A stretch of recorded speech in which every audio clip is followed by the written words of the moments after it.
هذا سلام كلمة السلام. நம்ம கத்துனா நம்ம குழந்தைங்க உடனே அமைதியாக நிற்கிற மாதிரி தோணும்.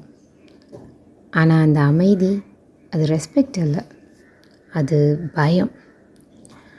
அந்த மொமெண்ட்டில் அவங்க கேட்குற மாதிரி தான் தோணும், ஆனால் அவங்க மனசளவில் நம்மளை விட்டு ரொம்பவே தள்ளி போயிடுறாங்க.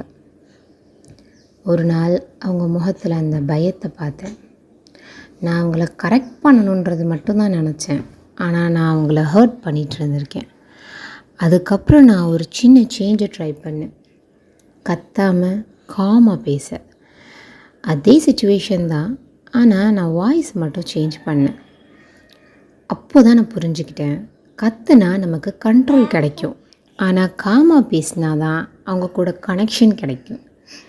நம்ம கத்துனா அவங்க நம்மளை பார்த்து பயப்படுவாங்க, அதே நம்ம காமாக இருந்தோன்னா அவங்க நம்மளை நம்புவாங்க.